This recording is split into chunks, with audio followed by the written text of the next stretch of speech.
Hi, welcome back. I know it's been a while since our last indie interview. Today I am joined by two very special guests, Lamar and Andre from the creators of Captain Zero.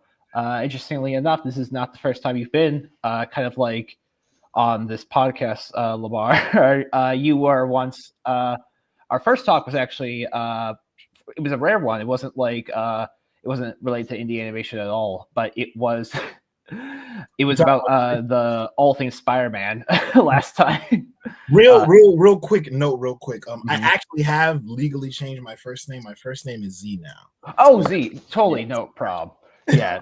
Anyway, introducing Z and Andre, the creators of Captain Zero. But yeah, Z was here the first time on when we were talking about all things Spider-Man with my friend Josh, the Afternoon Tune, which of course, check him out. He's a wonderful guy, fellow Midwesterner. But yeah, last time we were able to very briefly talk about Captain Zero, but not to the extent I am sure some people online wanted. But anyway, that is what we are here to do today. Why don't you guys introduce yourself? How you guys doing?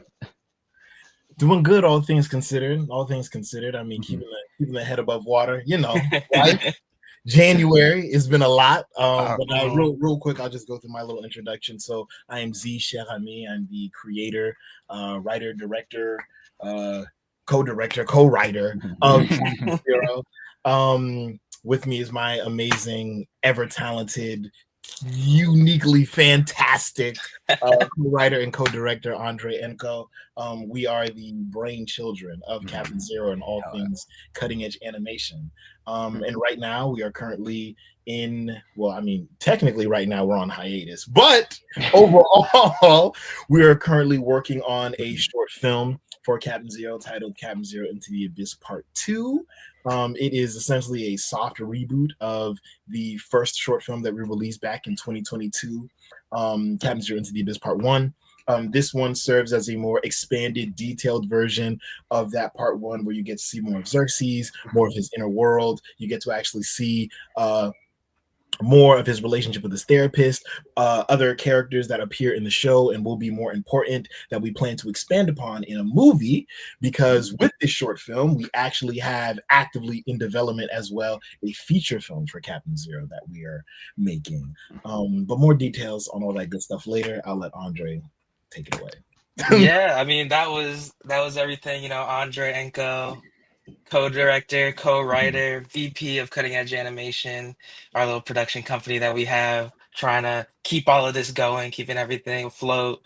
Yeah, we've been working very hard on this short, trying to get everything going for the feature film that we're gonna talk a little bit more about later. But yeah, that's really I'm a simple dude, you feel me? Yeah. But I just do great things, Right. simple dude that does great things. Yeah. Very true. Yeah. Very true.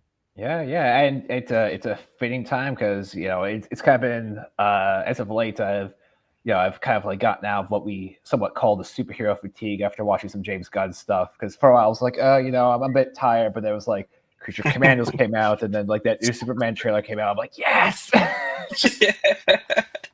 A lot, yeah. Look like. Is there any, before we really get into your origins? Is there any superhero stuff you're looking forward to, or just animation stuff in general? Captain Zero the movie. Besides the superhero stuff, I'm really looking forward to. Man, this is not terrible. I don't like there. I'm definitely interested in seeing James Gunn's Superman, because I definitely think James Gunn, he's one of those writer directors where it's like you really can't do no wrong. Like he's got it. He got it figured out. Yeah. Guardians of the Galaxy, he gave us the best version of the Suicide Squad right after a horrible version of it. Yeah. So it's like, man, like this guy really can do no wrong. So I'm really interested to see what he does with Superman. That's probably the film I'm the most interested in seeing. But I mean, overall, the superhero film I'm the most excited about is Captain Zero the movie. Yeah, it's always good to be your biggest fan. It's 100%. Oh, yeah. I'm excited for everybody to see what we got cooking up. Been working on this script for a minute now. We got some fun stuff coming up. and just to like all the ideas that we have formulated, I'm excited to really get into production and get that all going. Yeah. Yeah. I have those. You guys have been working on this for a while. It's like it actually kind of got my attention just how much has evolved from just like a small, very short, like almost like test animation of like him. Xerxes in his talk to the therapist, just like the one we got after that, like how much the animation like quality just got like so much better. It's like, Jumped up. Their jump, yeah. like it's like even like the original one like already looks so good, but it's like, man, this is just getting better and better. But before we get more into Captain Zero, I kind of want to get into a different kind of origin story. I want to get into the origin story of you guys about how you both met, because you are both co-writers of this, and you both went to the same college in Florida. Is that correct? Yes, we did. Already? Yeah. Full Sail University. I'll let Andre tell it this time because I feel like I always tell the story. So I'll let Andre. Go on, man. It's funny because we tell this story like All the so time. frequently, not just like even on like social media and stuff, but just to like friends and like people we meet in public. But essentially the kind of condensed story of it was that I was in one of our film classes that Z had eventually ended up in. I think you like took a break 1 month or something, so you got pulled back in to my class. And it was one of the classes we had a writing course, which that's me and Z's thing, director, writer. So we're really trying for this one. And there was different groups, everyone got selected out.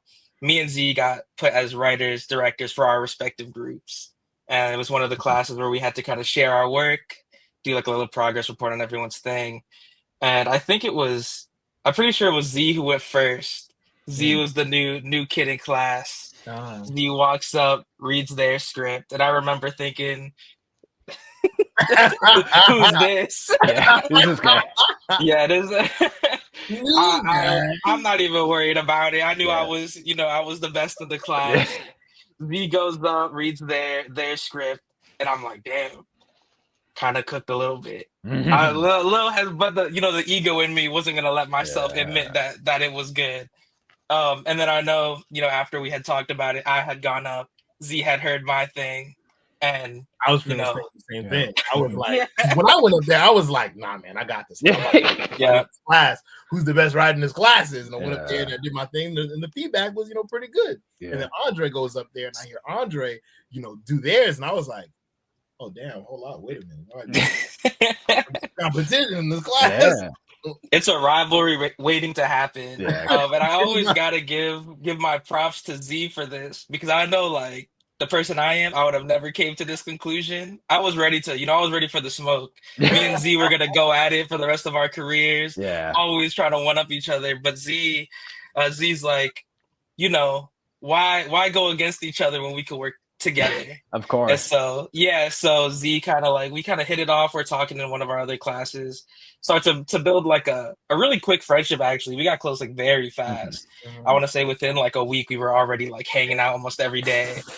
And since that like moment, we're just like, why even try to start the rivalry? Why don't we just work together for the foreseeable future? That's great. And now I'm curious, were you both like always into superhero stuff, or like when you both like approach each other of like a story, like when did you find out like, oh, that's something we can work on together? Like were you both like always like kind of like equally into it, or did you guys like more kind of like slowly like kind of approach like, oh yeah, this is something we can work on? So for me, like I want to say I definitely always grew up with like a love of superheroes. Like the first film I ever saw in theaters was Spider-Man 2. Like I grew up loving Spider-Man the animated series, Batman the animated series, X-Men the animated series, Spawn. Like I was really affiliated with a lot of like superhero media, and then of course like all of like the animes that were coming out in like the early 90s and 2000s that were like reruns on Toonami. So like Dragon Ball Z, those were all like really big influences for me. But the thing that I realized that I gravitated towards the most was really just animated storytelling. That's what I really loved the most. And I loved like these characters because there was something that I felt was so compelling about their unique stations in life that just so also happened to have all these interesting, fantastical elements. So I had already conceptualized Captain Zero as a concept 3 months prior before having met Andre. So Andre came on, and I already had the idea and was already presenting it to him. But at that stage, I was still like very early on in how we were building and forming the story. It wasn't until Andre and I had actually linked up together did Andre actually come from a more like, well, let's kind of steer this story more towards like a dramatic perspective. That's a time where we were like, oh, think about like shows like The Sopranos, where he's, this gangster, but this whole story is being told through his therapy sessions as he's kind of recollecting all these things that he's experienced. It was like, how interesting would it be if we had a superhero go through that? Because superheroes on Athens, especially when you consider heroes like Spider-Man, they're always going through such deeply traumatic things, and it's like, this person needs someone to talk to about this. Imagine if there was a superhero show where it was like you're actually watching the show through the lens of their therapy sessions as they're trying to work through and process all the super wild traumatic things they're not only experiencing as being a superhero, but also how that affects them as a person. And I'm like, oh, that's how we really get to like the nitty gritty of the interpersonal aspect. So that's what Andre really brought on. Yeah, because I would say, interestingly enough, I was not super into superheroes growing up. I was very much, I was like that one film student. I'm like Scorsese, where I was like, these movies are not cinema. I love superhero movies now. It's funny because it's like, it took me until, I kid you not, the Andrew Garfield Spider-Man before I really started giving superhero films a good look. There's something about Andrew Garfield as Spider-Man that really, I was like, maybe they could, people could do something with this. Yeah, it was like 2009, I want to say, or something around that time. Yeah. Something around, it's like 12. We were in high school when I was when I started getting into like superheroes. But yeah, I was always big on like Breaking Bad, Lost, like all those. I was very like much into these like dramas, Sopranos. And so when Z had come up to me with the idea for Captain Zero, I was getting into superhero movies, and obviously with Avengers and stuff, it was hard not to be swept away in the hype. Yeah, that was an But I was like, let's see if we can, bring some of this quote unquote cinema into like the world of superheroes. That was like the whole thing. We were like, how do we make something that's like a quote unquote superhero story, but elevated to the point where it's something that you can see on like an HBO drama? So really the lens we started seeing the entire project through. We're like, to the point where even now when we talk about it, we're like, kind of telling people this is a superhero story is kind of a mislead, because yes, there are superhero things in it and elements in it, but more than anything else, it really is a character drama. That's really exactly that is a lot of the best superhero stories, because it's just like not even like movies, like the best superhero movies like aren't really just like, oh, superhero's not really a genre. It's like, oh well, we have stuff like Sam Raimi, which is like, he has blends of like horror and stuff like that, or James Gunn, which is very adventure and like we're like kind of grimy, and then we have like even some like thriller aspects, like or even like stuff like Blade from like 1998. Just that hit me. And then it's like we have stuff like Blade, where it was like that was a very thriller kind of aspect, and like that was also pre like just how big some stuff is now. But yeah, that's and now we have stuff like, of course, like The Penguin, which is like that's an HBO. That's The Sopranos. Yeah. That's a great point. I have not seen The Penguin yet. It's very good. That looks very good. Yeah. Though speaking of, now that we are on the subject, now that we've moved on from the origin story of these two heroes, let's get into the origin story of Captain Zero. What is Captain Zero about specifically? Like, what is the name of the main character? What kind of ordeals does he faces, and like, how would you pitch it to someone in like just an elevator? This is my bread and butter right here. This is right here. We got a solid. We got a good elevator pitch here. Captain Zero. But yes, Captain Zero is a 2D action drama about Xerxes Hughes. He's a high school senior who essentially begins therapy because he starts experiencing these random blackouts. So the entire show is framed through his therapy sessions as we kind of see Xerxes go through the process of explaining his escapades as a superhero while also trying to balance his day-to-day life as a friend, hero, and student. Okay. Yeah, it's very good. Now the origin. Now I was gonna kind of bring this up earlier when you mentioned stuff like characters like Batman or Spider-Man.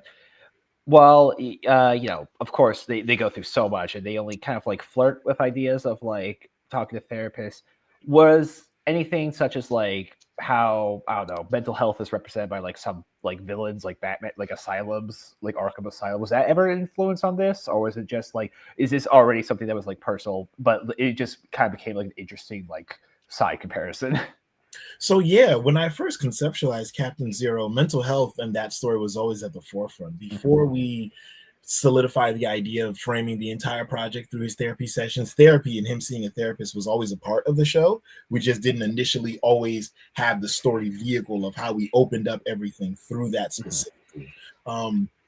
Likewise, the depression demon was always a main character that we always had since the very beginning. Before we knew any of the cast members that we would go on to cast, I knew when I first conceptualized Captain Zero, I was like, oh no, only Keith David could be the voice of this character. When I was like, oh, I need something that could be the physical personification of his depression, because it was always supposed to be, in its initial inception, Captain Zero was really just supposed to be about my senior year in high school, first being diagnosed with major depressive disorder. That's what it was supposed to be about from the beginning. But then as I started like retooling and working the idea, I was like, oh, well, I really want to put like all of my influences in there, all of the things that make me me. So obviously I want, Xerxes to be Haitian. I want, Xerxes to talk about all of these interpersonal struggles. And I also want to incorporate superheroes. And I think that could be interesting. So depression and him having to deal with depression was always something that I had from the very beginning.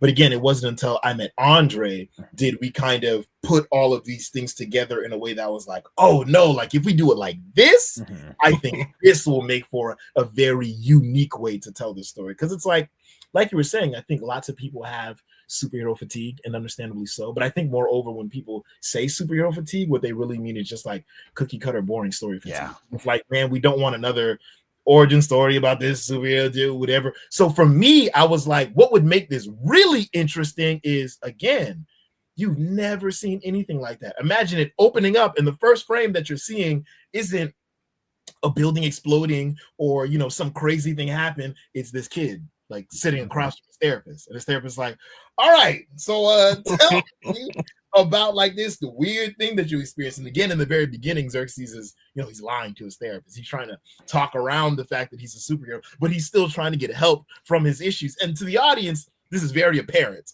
And even to his therapist, you can tell that she has an inkling that she knows that there's something else, but she's kind of going with it.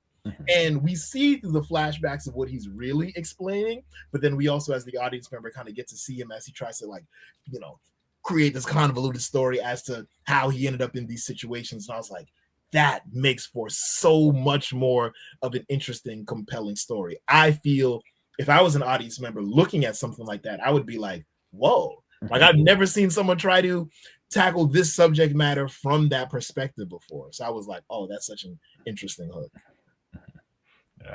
Yeah. I bring up the origin story, such a fascinating part, because like so many, like as you've mentioned, it does feel like so many superhero stuff now just feels like they do have to like just do like the like cookie cutter, like factory produced, like, okay, origin story, here we go, here's this happening. But I do really respect whenever a movie or a show or anything is just like you're in the adventure basically. We just jump right in it. Let's go. That's what I still love so much about the Blade movies. Like, here's Blade. You're seeing his day. It opens up with him in a nightclub. Yes, it's like here's this guy.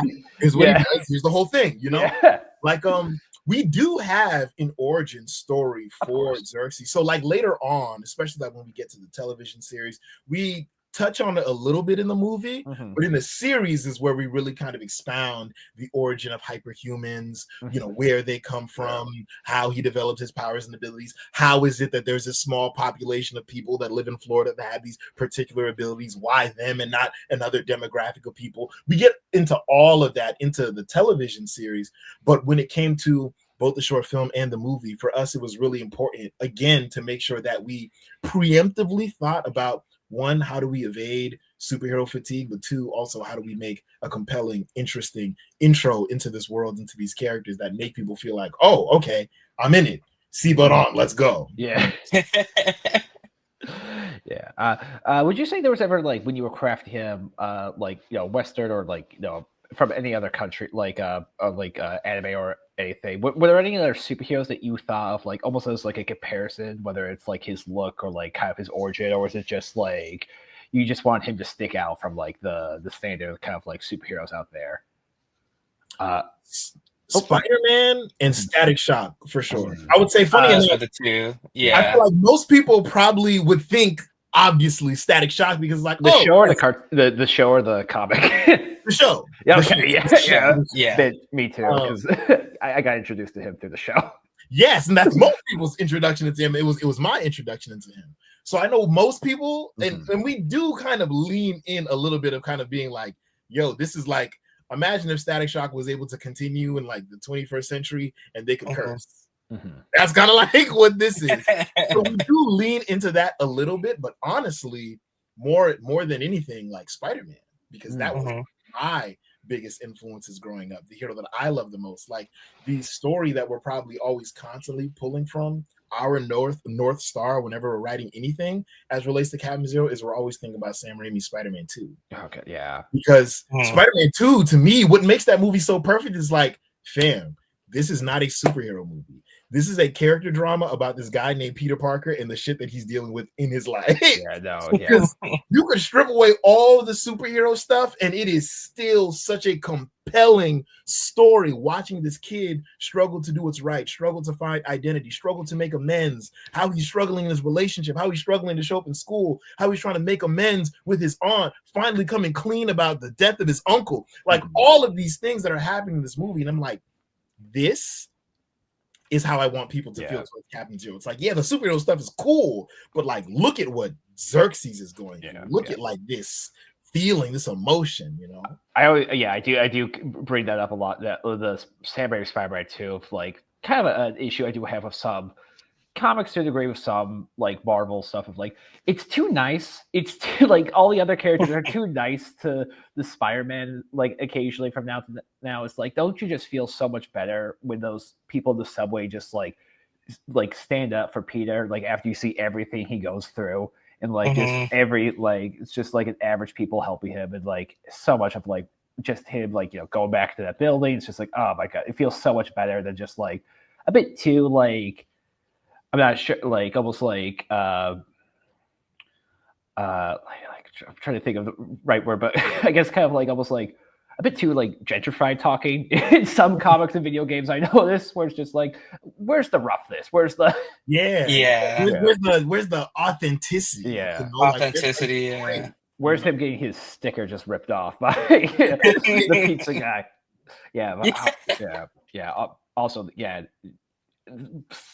slightest side note, but like, man, that hospital scene with Doc Ock's arms always makes me. Oh my god! Yeah. Even what you just brought up, this scene of like getting this, I was like, that scene carries so much emotional weight in the very beginning, showing up like, listen, Peter, you've been late. I don't know how many times. This is your last chance. If you mess this up, that's it. You're fired. And you see him try his hardest to make it, but all these other things. So he's like, oh my God, I got to split my time between being Peter and being Spider-Man. And every single time I do something in Spider-Man, it seems to always set Peter back. Then he's unable to make the delivery on time, comes back, begs for another chance. He comes up to him and just rips the sticker off of his helmet. And it's like, oh, it's so visceral. You feel it. And I'm like, this is storytelling. A real New York slice place, real New York pizza place. If you're ever down there, I believe it. It look like it. That's dope. I gotta go there. Yeah. Also, all the background weirdos in those movies, just like that makes it to me. Now we can get a bit more into Captain Zero himself. As you mentioned, he is a hero down in Florida, and his, of course, Xerxes and stuff like that. What would you say, if you can give an allusion to like his kind of like his not just like his deal with therapy, but his deal as like a superhero, like with his like family and like maybe some of his like allies and stuff like that? Is there anything you could really tell us without getting too into spoilery about like how he manages his life and just like what the day-to-day is like to him? I'll let Andre. His day-to-day, I mean, like Z said, there's a lot of Spider-Man Mm-hmm. influence there. So Xerxes is balancing a lot Mhm. between, school life and like superhero life and trying to manage all that. The kind of different spin that we kind of put onto the story is that Xerxes isn't necessarily being a superhero for all the right reasons. Mhm. Xerxes is using it as like a point of confidence and self-esteem because he wants to be a famous superhero. Mhm. And he's using it as a vehicle to kind of boost himself up. And so, there's a lot of hardships that come with that. I mean, even me and Z implementing a little bit of our own because we have to boost Yeah. our our image and our story. Where the internet is a hard place to really gain traction, and so Xerxes is kind of going through that journey that I think most people in the modern age kind of deal with. Yeah. While he's doing that, he has his best friend Daisy, who we actually use Daisy as the vehicle for showing What a this is real what the perfect superhero is supposed to be. So she's Butterfly Girl, his best friend. We try to make it a point that she's definitely not the sidekick. She's the number one hero. If anything, Captain Zero is the sidekick. Of course, we're watching the story through Xerxes' lens, so Xerxes will never admit that he's the sidekick. So you will never hear it in the show that he's the sidekick. But that's definitely the kind of vibe we try to put out there. Mixed with that, his family has a family business that he needs to help out with.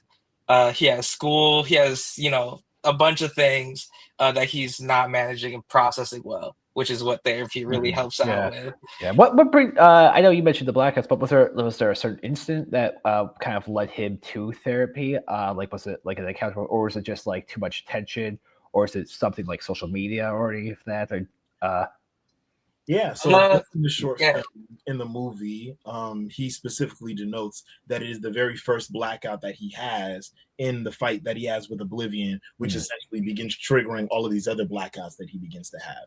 And something that we do throughout the short film is we use the use of cutting to black to signify when Xerxes is having blackouts and these blips of time that we're kind of missing from moments where he's conscious. But yes, we do specifically state that the very first blackout that he has in his fight with Oblivion is the reason why he eventually begins to seek therapy, because after that point in time, they become more and more frequent. And after that point in time is when he begins hearing the voice of the depression demon until he actually has a full-fledged confrontation with him. Right. Yeah, it's really... yeah. Now, you've mentioned like he has like, of course, you talk about like kind of like the inspiration you guys have pulled from like your own personal life when it comes to like Xerxes and stuff like that, like why he wants to be. Was there a reason just like you just really wanted to just show that stuff off, or is it just like did you think that was going to make it more unique, or do you think that's like almost like something you could write better when it comes to like, oh well, if we relate him to this, it would be something kind of hits closer to home, or... Yeah, I mean, I think all great writing, and I know Andre would agree, is like, it's like the old saying goes, you write what you know. And for both of us, it's like both of us being children of immigrants, being like first generation Americans, like that's our live life experience. So it's like when we're creating and crafting a character, talking about like what his particular live life experience is, like being in high school and being a senior and figuring out all of those things, it's like, well, yeah, that was our experience. So we definitely pull a lot from that. I do think that is something that makes it unique from that perspective. Like, like Peter Parker is, American, born here. He's, several generations, I'm sure. But, for Xerxes, very similar like it was for us, like that was like a different experience. Like being in a home where like your parents are probably speaking a different language, but then also balancing that with like, going to school and everyone is speaking English, having to balance aspects of your culture while also balancing aspects of like American culture and keeping both of those things, simultaneously, and how that also, affects someone's particular worldview. Yeah. So yeah, I do think that's something that makes it very unique in the way that we tell it. And I do think, funny enough, that is something that, even though it's something that's very specific to that experience, I feel like it has this universal quality to it. Like, you don't necessarily have to be a first generation child of immigrants to see Xerxes' struggle trying to balance both of these worlds and be like, damn, I see why it's hard. I see why that's difficult, Yeah. Is that also why you set the series in Florida? Oh yeah. That and the fact that I was like, man, I feel like most superhero stories, the characters are either from some imagined version of California or some imagined version of New York. But I'm like, if superheroes really existed in the world, they wouldn't be from New York or California. They would be from Florida, where weird shit happens, because that's the place where weird stuff happens. Like, you didn't hear a story about somebody shooting lasers from their eyes in New York. That's not happening in Florida. So I was like, yeah, no, this show needs to take place in Florida. Yeah. Is it like this is an alternate history Florida, or like a different Florida in the future, or so it's just like it's just Florida. It's just so it's kind of both. Yeah. Like, yeah, so it's like New Troy City is fictitious. That's not a real place, but it is based off of kind of like Miami and Orlando. Yeah. You know, kind of fusing those two places together. Yeah. Florida's also just such a huge place with so many, all kinds of people. Also, some old people. My papa had to go down there because he turned 70. He had to move to Florida. It's the law. It's pretty much. But as we've kind of alluded to, Xerxes is not the only superhero in this series that we've mentioned, or I mean, even like I'm sorry, what was the term you hyperhuman? Hyperhumans, yeah. You've given an allusion to like Oblivion, who's kind of a between character. I'm curious, what was the inspiration between these hyperhumans and like almost like the origin of superheroes there in your universe of like the start of it? Because of course we have like characters like Superman, who's usually like the first superhero in DC, but this is like its own thing. So in the, I guess you could say the cutting edge universe as a whole, Captain Zero is like the benchmark for everything else that happens afterwards, because there is an interconnected universe of other characters and stories. But the very first hyperhuman is a woman named Asheria Lax, and basically she was this young girl who was donating plasma to get money to buy a prom dress. She was like a poor, girl, lived with her grandmother, and she was donating plasma to try to, get money for this dress. After her plasma is taken back to the research facility, they find out that it has really strange and interesting properties. They start doing things with it, and they're like, oh my gosh, this is like fantastic, but we need more to be able to actually properly study what this is and what it can do. So she ends up getting abducted by the government, and they end up doing all of these wild experiments, and they basically find out that inside her plasma and in her DNA, she essentially has the ability to create these mutations in the human genome that causes superpowers and abilities. There's more stuff that happens after that, but I won't get into that. Spoilers. But the reason why we have that as the particular starting point for all of hyperhumans in Captain Zero is because that story is based off of the very real life Henrietta Lacks, who was a Black woman who had cervical cancer, who went in to get a surgery and a treatment for it. And without her knowledge, they actually scraped pieces of the cell tissue that they collected from the cervical cancer that she had. And inside that cell tissue, they found what they then named HeLa cells, which are essentially an immortal cell line.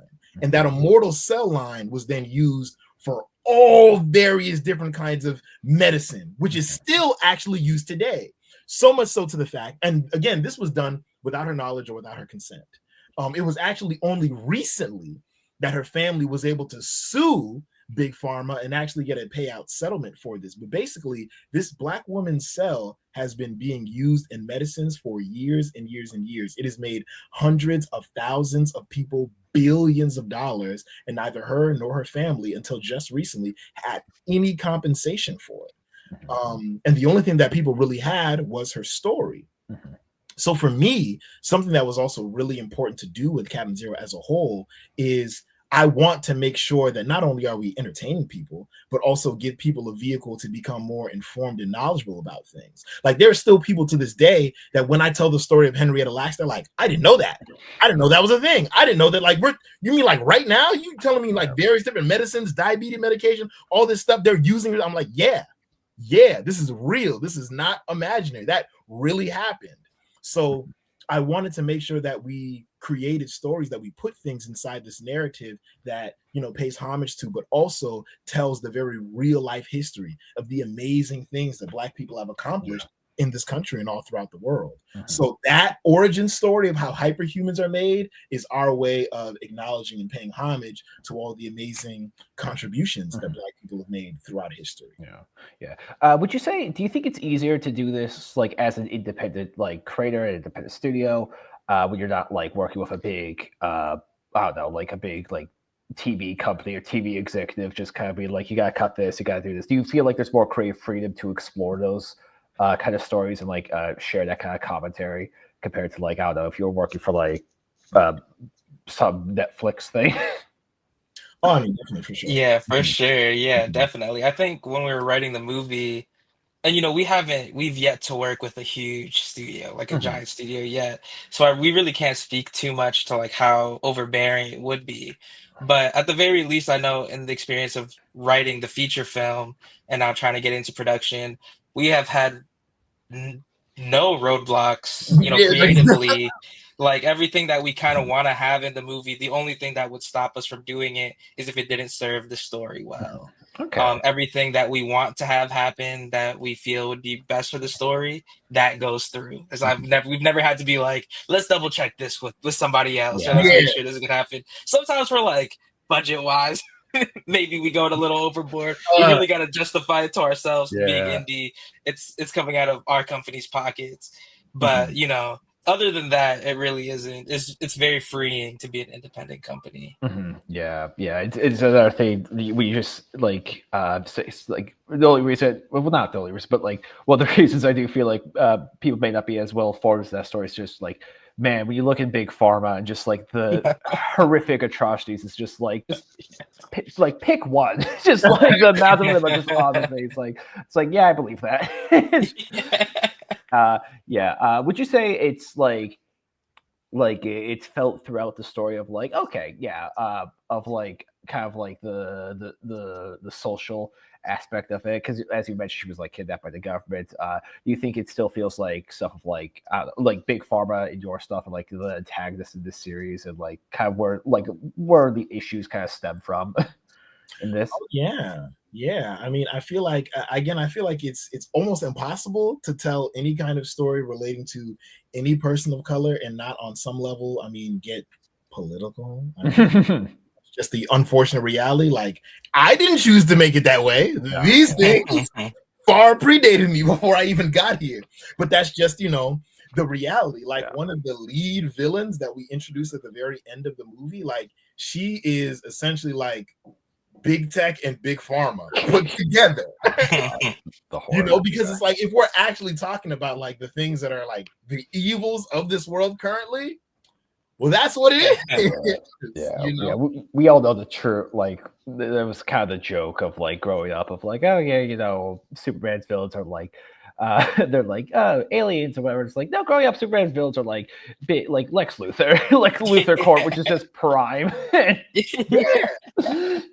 So, you know, things like that I always thought were like very fascinating. So that's definitely something we wanted to touch on in the show. Like the big main villain, like, yeah, there's gonna be other superpowered people that he fight, but you come to find out that like there's a hierarchy. You even come to find out that there's like a whole organized reason as to why all of this is happening. Who's the person sitting at the very top of the pyramid? It's Alyssa Day and her big tech, big pharma company that's facilitating all of these things to happen. Would you say that you've kind of like talked about the superhero genre as a whole? Do you say you've kind of like noticed like almost like a shift, partially because of, you know, social media, of like how like commentary, like politics are handled in comics that used to be so prevalent, but now it's like, especially with how many movies are out there, like how many of them have to appeal like across the nation? Do you think some of them like they feel it feels like they want to say something more, but they can't really? Happens all the time. Every Marvel movie feels like it seems like they want to speak up on certain subjects, but it's like water it down. They keep it away. You know, it's like, we'll give you just enough. Maybe we get away to say like one word or like a little sentence, but like there almost is always something that has to run counter to be like, okay, but like not too much, not too much. I'm like, you know, this or that. Like, one of the reasons why I love the Black Panther film so much is because I think out of all the Marvel films, those films in particular have managed to say the most given their restraint. Oh yeah. Know that they can't say everything they'd like to say, but those films out of all the films still have made the best commentary, whether it be about colonization, the stealing of valuable insight, the proliferation of culture, like all of these things, like the diaspora from Africa, the disconnect between like African Americans, Africans all across the globe. Like they've probably done the best job given their constraints of speaking to those particular kind of. But yeah, I definitely see there are places and things where I can see people want to say more, but they can't say more. And that's the benefit of being indie. It's like, well, we're not taking money from big pharma, so we have to not say, don't do this or not do this, because then our corporate sponsor will say whatever. For the most part, as long as we're not, disparaging a public figure or what, of course, we can pretty much say and do what we want. And for us, the main thing is like, we just want to tell the truth. Like all great storytelling is that. We just want to tell the truth as plainly as it is. Like it's not, again, to some people, they will feel that the truth is inherently political. In some ways it is, but it's like, but that's not my fault. I'm sorry if you feel that way. It's the truth. Like you want it to not say this thing, but that really happened. Like if someone were to come up to me and be like, I don't like the fact that you used this story of Ashir Yalak to say how hyperhumans were made. Like I don't like the history either. Like like that really happened. I don't know what to tell you. Like, oh my gosh, why is Alyssa Day making this prison for like hyperhumans and experimenting on them, and they're mostly like people of color? Like that's crazy. Like, do you not know about the real life Terror Dome in Philadelphia in the 1980s and 90s where they really did that? They really did that. I'm not making this up. Like that really happened, so no, it's if you ever want to, so I think I've always says just look at like history or read a book of just like the crazy stuff. There's so much, like how evil can you be? But yeah. Though speaking of Black Panther, the director of that, Ryan Coogler, and his new movie Sinners, I believe. This kind of gives me the vibe of like not just that, but like that and like Sam Raimi and Darkman or James Gunn, the Suicide Squad, of like a director or like a writer who's just like, I want to make this, but I know I can't make this under these constraints. Because I'm not sure if you guys know this, but for years Sam Raimi wanted to write The Shadow, which is an old comic. But he didn't get the rights to it. So he's like, I'm just gonna make Darkman. I'll make my own own comic like that. That really reminds me of this, or like how Spielberg and like Lucas, they made Indiana Jones because they wanted to make like a James Bond movie. So they just used that kind of type. I didn't know that. That's cool. Oh yeah. Like Indiana Jones is actually a bit more of a Lucas creation, interestingly enough. And that's actually a fun fact. Yeah, that Spielberg came up with like all the Nazi punch and stuff. Well, obviously very, very, very Jewish man, but it does remind me of that, of like especially how those like kind of like, or another very well known Ninja Turtles, maybe the most well known of like obviously a Daredevil. Daredevil, but it reminds me of that a lot, of like just how kind of like how, despite maybe starting off as like there are some similarities, of course, as you've mentioned, to like Spider-Man and Static Shock, it does very much stand out as its own thing, because when you kind of compare them, I think the only one like maybe like some of his base abilities I would compare to Spider-Man, I don't quite see just like almost like a, it doesn't look like he just like took the suit or anything like that. No, we definitely wanted to make it our own thing, but it's actually really great that you pointed out those comparisons, because we're always going back and forth and talking about that comparative about how Ninja Turtles is just an analog for Daredevil in the same way Captain Zero is an analog for both Spider-Man and Static Shock. Because really, like when conceptualizing the show, that was the idea. I was like, I would love to make a Static Shock story in the modern day. I would love to make a Spider-Man story in modern day, but it was like, but I can't do that. I don't own the rights to these characters. No, of course. The most you can do is make it an unofficial parody or a... So I was like, I'll just make my own, and then it just became its own. Yeah. Well, speaking of like, Static Shock is on HBO Max, and like if you guys got it, like I would check it out. Like a lot of it still holds up. And even though, of course, it's a show that kids can watch, like kids can watch. So it's like they can't do everything, but it's like, oh man, those early episodes, like, and like the stuff of like, it doesn't seem like something the cops wouldn't do. Of like, we're gonna use this experimental gas basically on teenagers to break up fighting.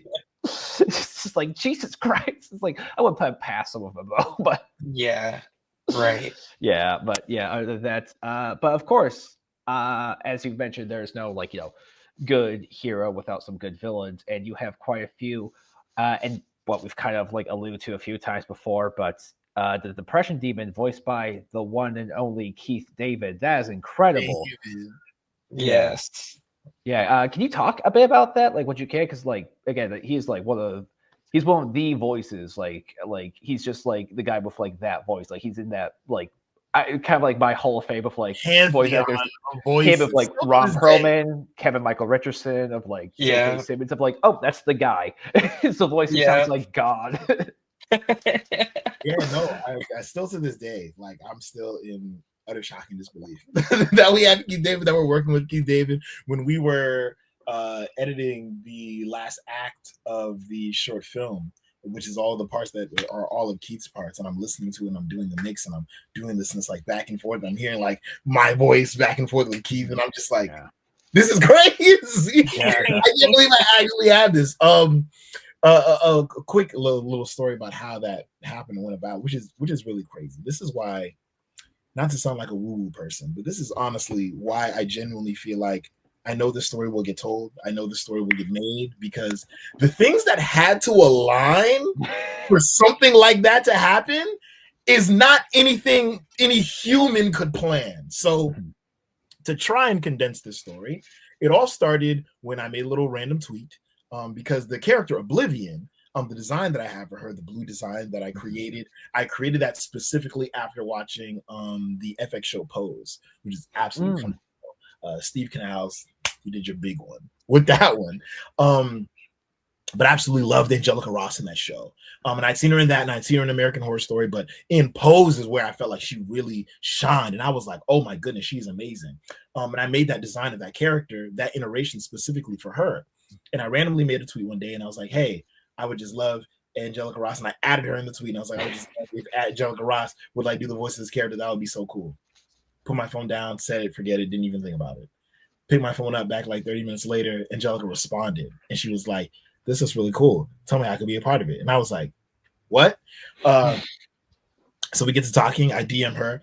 She's like, yeah, send me all the information for it. I'm sending her the scripts. I'm sending her the animatic. I'm sending her everything. And she reads through it all. And she's like, this is really dope. This is like really awesome. Let me set up a meeting with my agent and we can talk about it further. So we get together. We do the meeting. I meet with her agent. And at the time, the only thing that we had was like a little animatic that I'd made. And at that point in time, another voice actor was supposed to do the voice of Xerxes, but we didn't have the money to do that. So I just did the voice in the animatic just as like a little placeholder. We played it for the agent, and her agent was like, oh my gosh, this was really dope. I really love this, really love the concept. By the way, when I watched the animatic, I was really blown away by the person who does the voice of Xerxes. Who was that, by the way? And I was like, oh, this is awkward. That was me. I just did that because we didn't have, anybody else in the voice. And she was like, oh my gosh, no, that was really impressive. Do you have an agent? Do you have representation? And I was like, no. And she's like, okay, well, you do now. And I was like, so all of this again happens in one day. Then right after that, she's like, okay, so you got Angelica. I really like this proof of concept. We got to think about other attachments. Tell me who else you want to attach to this project, and I'll see through our network of people who can get attached. Instantly, I'm like, Keith David. I need Keith David.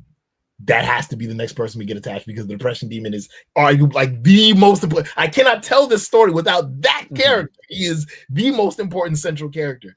I need the Depression Demon. I need Keith David. And she looks at me with a smile and she's like, do you know that Keith David is one of my clients? I was like, so cool. I was like, no, I didn't know that. She's like, you want me to send this to him? I'm like, yes, send it to him. So she sends him the material. As well as a letter of intent, and then 2 weeks later, I signed a letter of intent from Keith David. And the rest, as they say, is history. Yeah. God, then I got to actually be in it was over Zoom, but I got to be in a recording session with him when we were recording for the short film.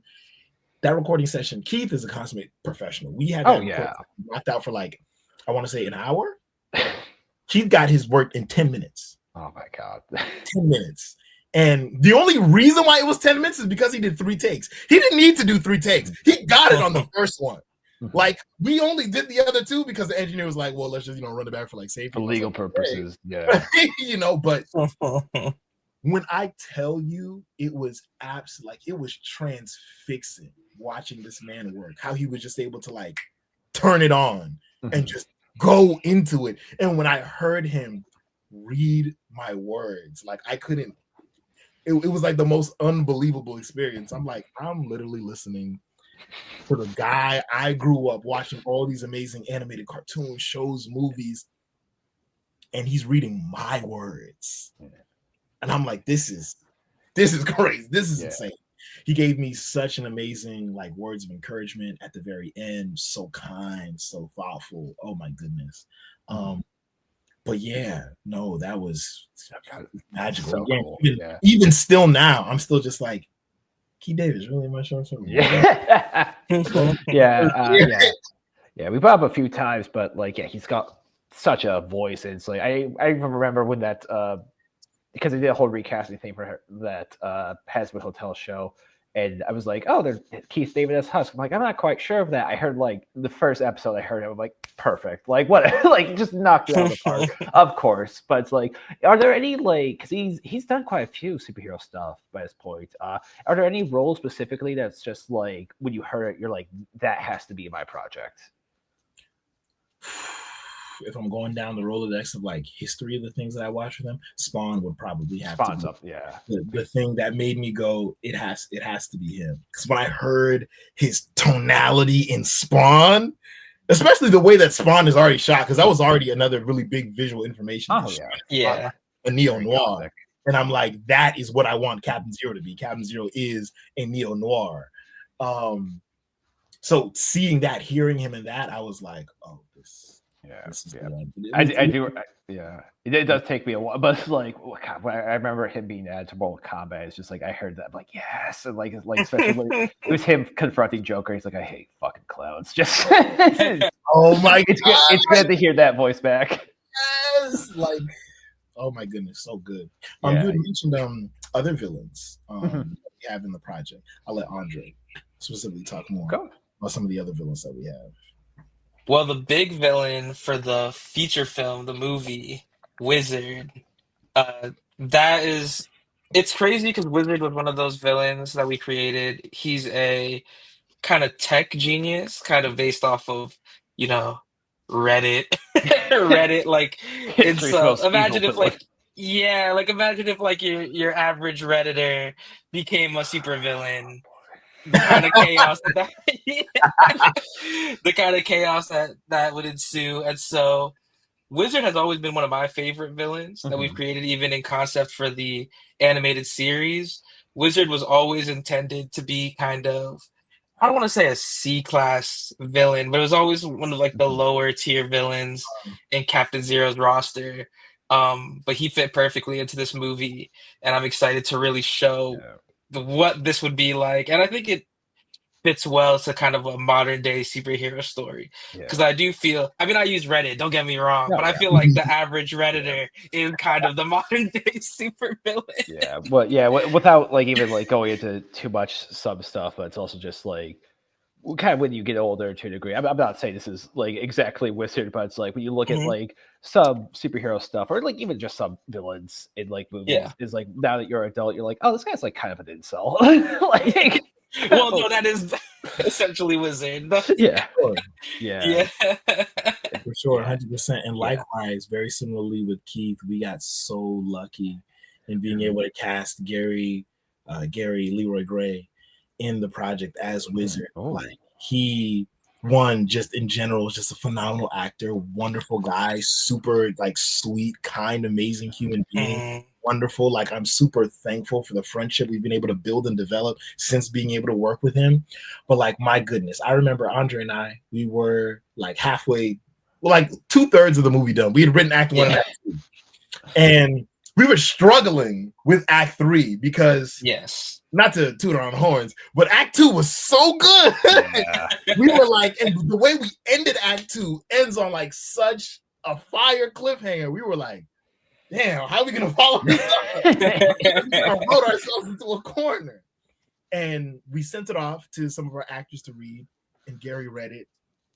And Gary was like, oh my gosh, no, this was like so dope. It actually inspired me to do like a little vocal test for Wizard. I'm gonna send it to you. Tell me what you think. He goes in and he sends us this demo recording that he does of Wizard's voice. And when I tell you, this man disappeared into this role. Like if you hear Gary talk and you hear the voice of Wizard, it does not sound like the same person at all. At all. Cool. Yeah. His and then when I list like all of the little things that he did with like his voice, even making it sound almost kind of like monotone and robotic, but like still with like lots of energy, personality. Like it was, oh my goodness. I was like, this is it. This is Wizard. And after hearing that voice, Andre and I were like, oh well, no, now we got it.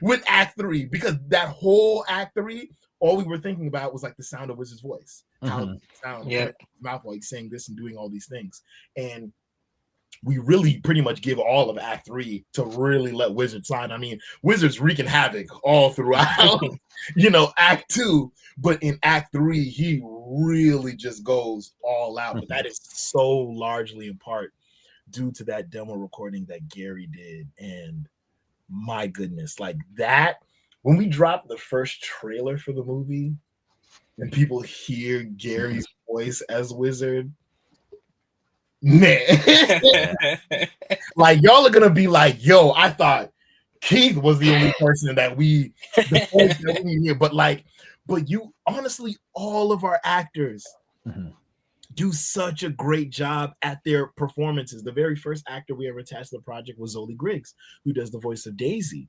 And her performance as Butterfly Girl, every time I hear it, I'm like, it couldn't have been anyone else. It's so good. I'm like, she is Daisy. There is no other voice, no other sound, no anything I could hear coming from this character other than her. She is so amazing, like phenomenal. I can't wait to get back in the booth with all of these guys, but like every single one of our actors, they are so talented. Speaking of, we have seen some teasers and like some updates of like the trailer and stuff like that. Even a few clips. Like I remember one that would like that I really got my attention was like Xerxes and Butterfly Girl meeting with what's her name, Oblivion, and stuff like that, like outside the phase, like just the way the animation has just changed. Would you say, because animation, especially for superhero stuff, has become more prevalent as of late, with like stuff like Invincible and stuff like the Spider-Verse and Moon Girl, like Rise of Ninja Turtles, like we have so many different styles. Would you say was there anything like that that's like, okay, we can do this now, like we can be a bit more creative, because especially with how like also anime is like a lot more mainstream when it comes to related to like some cartoons now, because like it looks so it looks so strong, and like it can be compared to some of the shows, but still like very much looks like its own thing, especially like a lot of the designs as well. I think anime has been a big influence as far as our animation techniques. I think anime, a lot of that like Japanese animation, I don't want to use the word cheat, because it's, it takes a lot of like skill and like craftsmanship to be able to do these things. But they have found a lot of ways to get around action shots and big moments that it seems that like Western animation has not yet kind of gravitated towards. We're starting to do it now. But anime has, these like huge fight scenes in like Dragon Ball Z, which is, like decades old, and they're able to get away with these shots that like, you show it to any American animation company, and they're gonna take like $1 million just to do like part of this fight scene, and then they're like, we got a full 30 minutes, all fights. It's straight punches for 30 minutes. And so a lot of those things kind of affect the way that we're able to write our own action sequences and things like that because we use those influences not just for style but also for technique and the way that they're able to do their animation. You brought it up, but it's like, yeah, man, some of the Dragon Ball fight, like I still think of the Piccolo Goku 23rd Tenkaichi fight scene of like, oh, that is like to this day still holds up just insanely well. Like not even just fight scenes in general, like the choreography, just like nothing misses. But like Yeah. Here, like as you mentioned, like it does feel like there's kind of a brutality and a bit more of like kind of groundedness to some of the fight scenes, and like, well, Xerxes himself as general, as he feels less indestructible or like less invincible than like, oh yeah, I could just go through anything. Because I mean, for the fact that he's in like a therapy office of just like, and you've even mentioned like he is the sidekick in the relationship. Yeah. But yeah, it does feel like, was it important to like, is that like a way of like making Xerxes like just more relatable, of like have him putting him through the ringer, or is it just like this will be fun? You know? It's kind of both, Loki. Yeah. It's a little bit of both. I definitely like whenever I'm showing my friends or telling my friends about like Captain Zero, the things that we've written, I definitely get the comments all the time like, you and Andre are very cruel guys. Like you guys like y'all put this man through so many different kinds of things. But for me, on a storytelling level, I don't know, Andre also feels the same way. Yeah. It's very difficult to write characters that are just like completely invulnerable. To me, the more interesting kind of characters to write are the ones that have those built-in flaws that make them vulnerable in certain kinds of ways. So like something that you see that happens in the short film as well as happens in the movie, Xerxes' powers and abilities are directly connected to his mental state. So if he's in a positive mental state, then he's like 100%. I could lift up a building. I can shoot lasers out of my eyes for I can see, you know, at like slight accelerated healing. Like I'm good.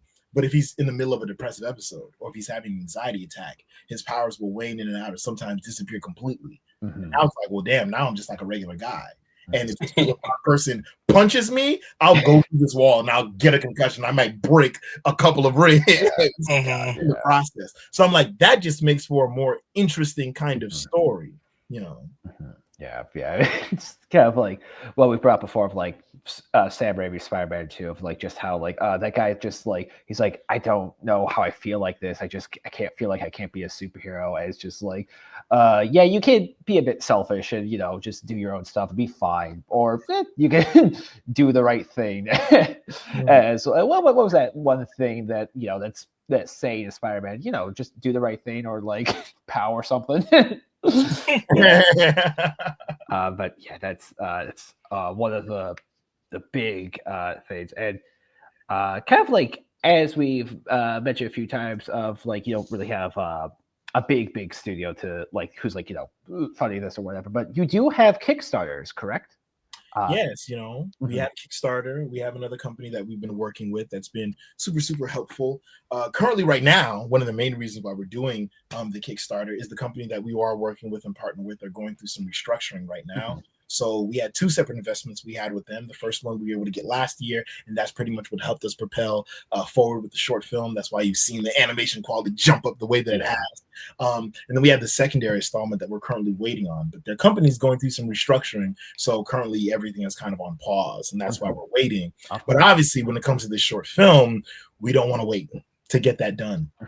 Yeah. We pretty much are like 2/3 finished with short film. There pretty much is half of Act 2 and then the rest of Act 3 to complete animating. And in order to do that, we need to raise about $11,000. So because we were able to raise $36,000 on our very first Kickstarter that we did, which was super amazing. We did that with only 250 backers, which is phenomenal. We are launching a second Kickstarter to help us complete the short film. Yeah, that's really cool. Do you ever see yourself, like, if there was like a studio you could work for with this, would you ever want that, or do you prefer to be independent? I mean, I'd like the idea of being able to do a kind of hybrid thing. I like the idea of a joint venture. I like the idea of a partnership, because we're not completely opposed to being able to have help, because I mean, we need financial backing. Of I mean, course, we yeah. can't fund the thing by ourselves, especially for the movie. The movie's going to cost a lot, especially Yeah. compared to the short film that we're making. So, we're definitely going to need those, bigger, larger scales investments. And we do want to work with a distributor because for the movie, we want it to be a worldwide, thing. We want it to be able to be screened and shown everywhere. So we know that we are going to get to a point where we're working with those other large scale investors and distributors and production companies, and we welcome those things. Again, it's really just about finding the right partner. One, first and foremost, someone that values this particular kind of story and knows why it's important, and then two, another company that understands and allows us to have. I'm not one of those creators that's completely naive, that's like, I want 100% creative control. Like, I know that's not realistic, but someone that at least understands the vision enough and allows us to tell our story with the most authenticity as possible. And then again, with that, another creative partner that will understand what it is that we're trying to do with this story and will give us the resources that we need to get this story in front of as many people as possible. There's a couple of people that we're interested in. There's a couple of people that we're saying hell no to. I'm also sure. Anybody that has ever written an animated film for a tax write-off, know that the answer. Oh, God. We're not interested. Don't call. I'm not picking up. Yeah, not even that, but like everything about Batgirl just makes me so sad. Just that she seemed so nice too. It was just like, come on. It's like just I don't know. It was really whatever. But yeah, it's also kind of something that I do very much appreciate as James Gunn. Like you kind of do have like the DC universe or whatever, but like it like everything, it's James Gunn's voices, and he's been pretty upfront. Like I want to make sure like creative stories get told with like a vision in mind, because that's such an important thing. And it's like you have I have seen some movies of just like, especially like when I was younger, like or like being pulled out to like a date one time. It's just like, and you see like one of these some like of the like many superhero movies, like many of them do try to like have a voice, but like there are so many like kind of people who just try to make, like the studio wants to make it like cookie cutter, very factory press, everything. That happened with the Black Widow movie a lot, weirdly enough. Of like there was like 3 directors who are like,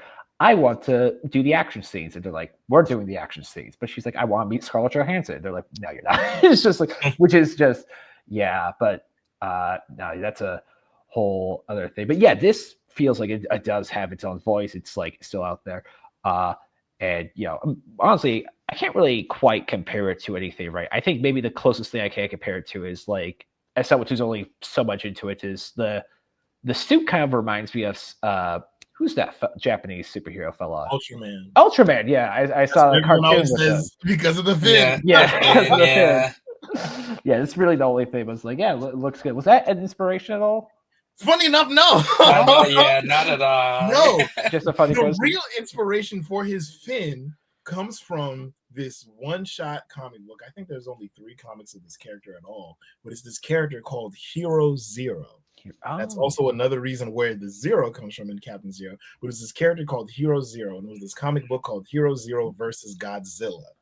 And in that, you see like this character, and he has like this little like pointed fin in his character, and it's like one of the first comic books I ever got, and I was like, this is really cool. And I like the fact it's like Hero Zero. I was like, oh, I like that little like name rhyme scheme little thing. But that's actually where the fin came from. I wouldn't even know about Ultraman until after I had made Captain Zero, because people kept telling me that. People kept telling me, were like, oh my gosh, this looks like Ultraman. And I was like, who's Ultraman?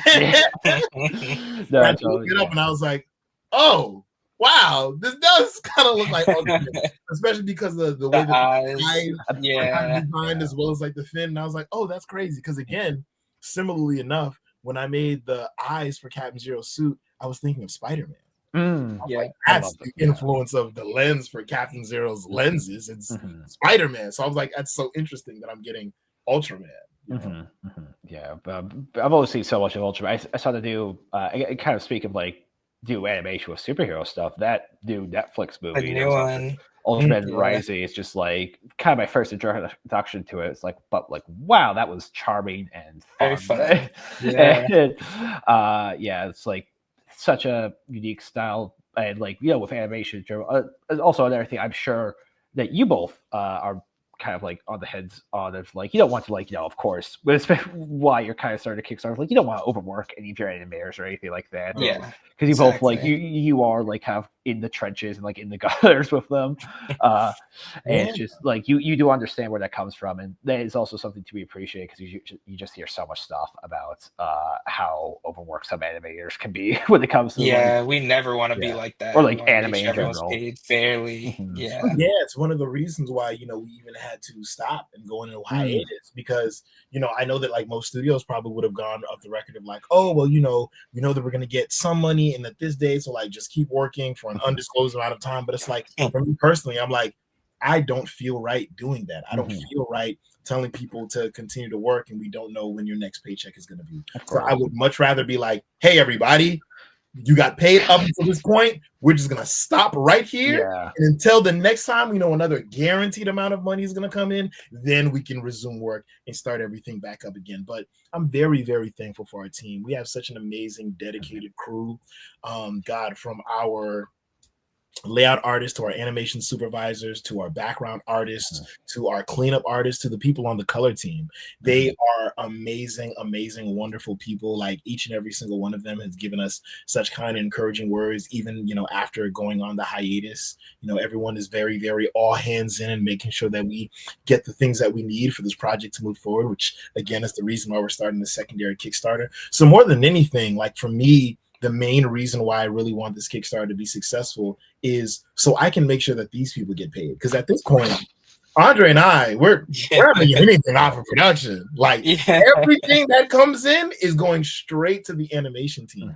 And for me, again, like when you look at how beautiful Act 1 is, I'm like, and again, y'all, like I've seen the clips and the cuts that we have from Act 2 of the fights that Oblivion has with Butterfly Girl and getting ready to go into the fights that we have with Captain Zero, and then even some of the preliminary action we did in Act 3 with the Depression Demon. And I'm like, you guys are not ready. Like this team is so great, and I just want to make sure they have what they need so we can create this amazing work and put it out to share with you all. Yeah, I mean, I've only seen a few shots and just preview of what you guys have very, very generously shared. It's like, oh man, like already it looks so good. Like the lighting, especially just the way the characters are interacting. It's just like, this like, and the arts, like so much detail with like the character designs. It's like this looks like so good. So it's like, yeah, it's nice that you guys all also like, of course, backing the animators, stuff like that, and all that. As we did mention, you do have a Kickstarter. Do you have merch you would like to plug?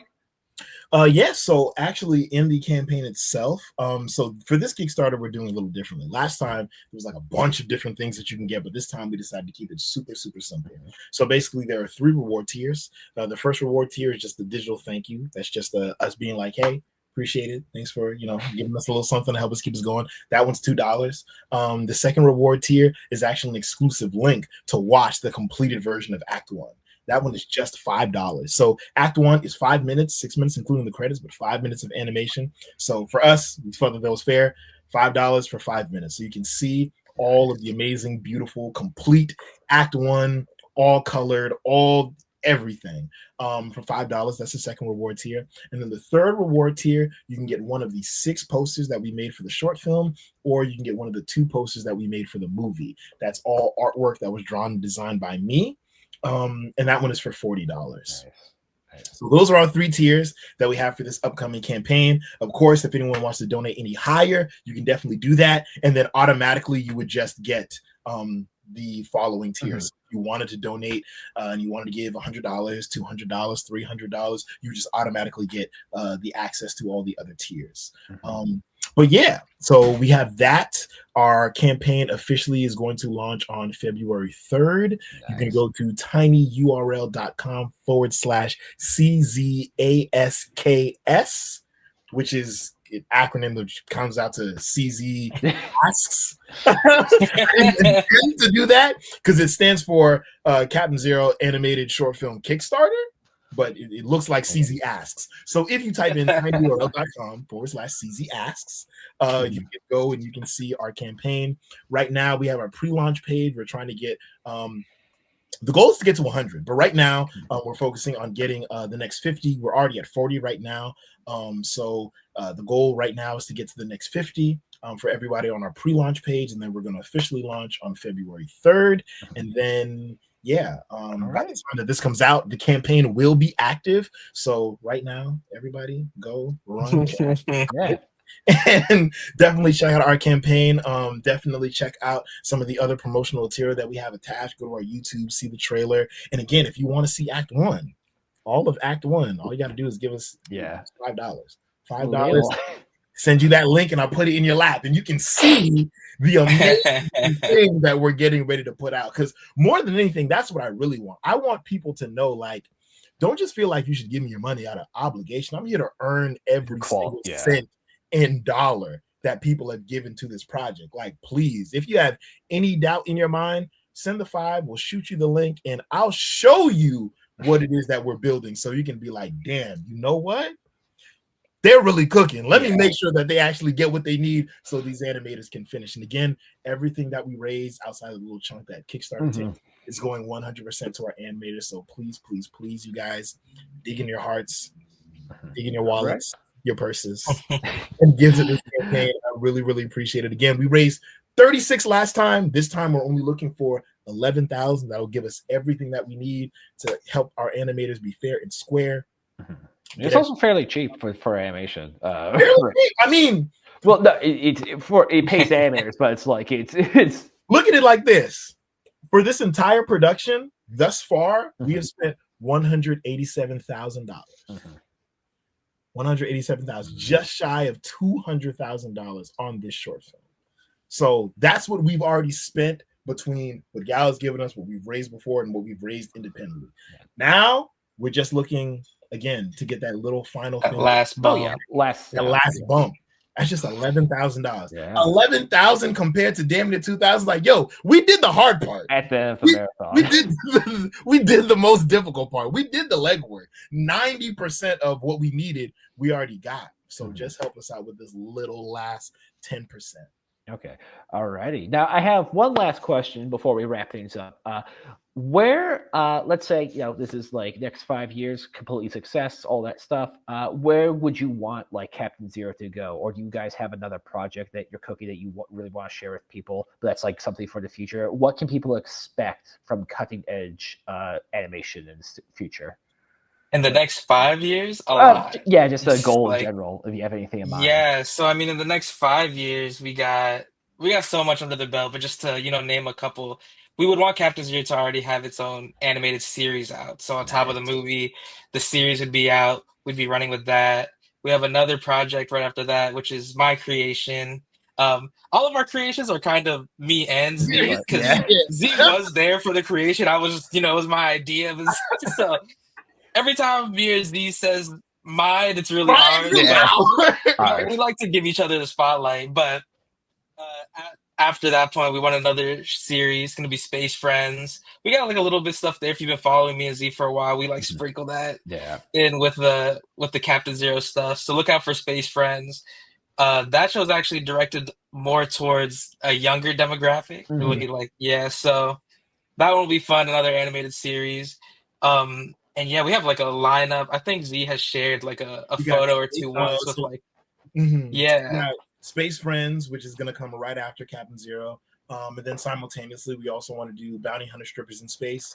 Which is I was going to say, like, I saw a picture of that, like, that's for a younger demographic. But that was not. That was for a mature demographic. Yeah. That one is TVMA. Yes. But Bounty Hunter Strippers in Space, that one is exactly what it sounds like. That's exactly what it's about. It's about Bounty Hunter Strippers in Space. What's not to love? Then we have Nix the Dream Warrior, basically about this narcoleptic person who ends up getting hit by a car, goes into a coma, ends up in a state that's essentially half between this world and half between another world, where they end up being bestowed with these magical abilities that allow them to essentially become the guardian of both this world and this other world, known as the imperishable realm. So many awesome, cool things there. But those, and then we have another feature film that we're going to put out, and that one is another film that's more geared towards a younger audience, a childlike audience. That is what I like to personally refer to as like the Haitian version of Coco. But that is a film called The Necromancer. It is about a young Black girl named Rosaline who finds out that she is actually the next descendant of witch doctors in her family, a secret that has essentially been kept to her from her really religious parents. And she essentially goes on this journey after, when experimenting with her powers, her little brother actually gets trapped in the imperishable realm, and she has to go on this journey to get him back before, a specific interval of time, and before, essentially this window closes and she won't be able to get him back at all. And then that, we have a whole franchise planned for that one, but that will be the first one, The Necromancer. But yeah, you can expect those 4 projects to be coming out right after the movie. Our plans are currently, what we want to do is we actually want to make little animated proof of concepts, little teasers to release shortly after we release the movie. So literally right after Captain Zero, the movie comes out.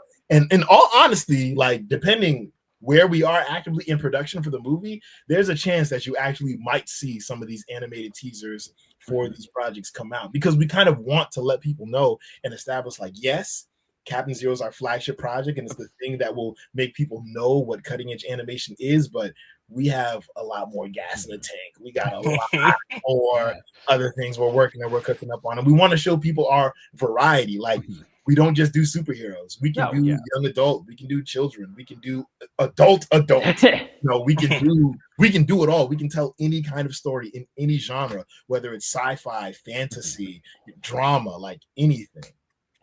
Yeah, well, it just sounds like all the more reason to support the Captain Zero Kickstarter, which links will be down below when this is up on YouTube.